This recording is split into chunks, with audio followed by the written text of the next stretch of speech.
La parole est maintenant Madame Virginie Duby-Muller pour une question à Monsieur le ministre de la Ville. Madame la Présidente, Monsieur le Ministre, je souhaitais une nouvelle fois appeler l'attention de Madame la Ministre de la Réforme de l'État, de la décentralisation et de la fonction publique sur l'impérieuse nécessité d'étendre à la Haute-Savoie l'indemnité de résidence des fonctionnaires. De fait, le coût du foncier et du logement sont particulièrement élevés dans notre département, en particulier dans la région annécienne, dans le Genevois en zone frontalière et en station. Le coût de la vie est quant à lui aussi élevé à Paris en raison de la proximité avec la Suisse. Par conséquent, les administrations souffrent d'un turnover important de leur personnel qui renonce à vivre en Haute-Savoie. D'autres préfèrent résilier leur mutation avant même de s'installer, dès lors qu'ils ont constaté le coût élevé de la vie et du foncier. Alors que la Haute-Savoie, département dynamique, accueille en moyenne 10 000 habitants de plus par an, cette situation pénalise lourdement nos administrations qui peinent à pourvoir de nombreux emplois.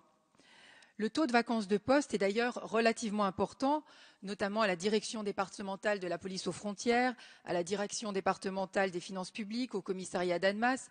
Et je pourrais décliner les exemples avec bien d'autres exemples qui m'ont été relayés par les syndicats des 3 fonctions publiques. La mise en place de cette indemnité de résidence, qui correspond à 3% du traitement brut, permettrait pourtant de prendre en considération la cherté de la vie en Haute-Savoie. Elle concourrait à stabiliser et fidéliser davantage les fonctionnaires, garantissant ipso facto une plus grande efficacité du service public. Dans le cadre de la négociation globale sur les carrières et les rémunérations qui a été récemment lancée, est-ce que cette légitime préoccupation a été abordée ? Enfin, au regard de l'urgence, envisagez-vous, dès 2014, d'étendre l'indemnité de résidence à la Haute-Savoie en l'inscrivant dans le cadre du prochain projet de loi de finances qui sera discuté cet automne? Je vous remercie. Merci Madame. La parole est à Monsieur le ministre de la Ville.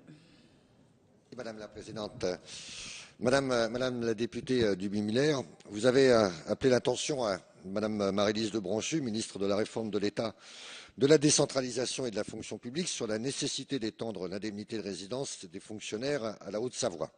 Je vous prie de bien vouloir excuser l'absence de Maryse de Brochu.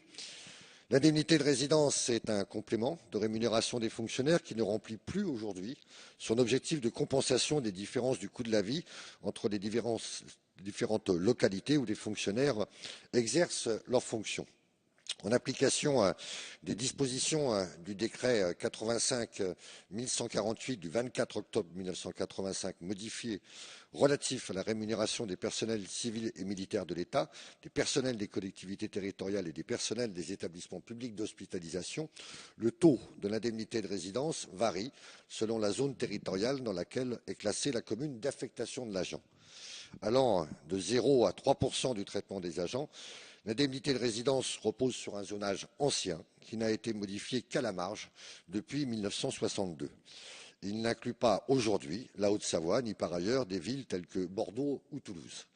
C'est la raison pour laquelle le gouvernement souhaite entreprendre une réforme de l'indemnité de résidence. Une concertation sera par conséquent engagée avec les organisations syndicales représentatives de la fonction publique dès l'automne 2013 dans le cadre de la négociation sur les parcours professionnels, les carrières et les rémunérations.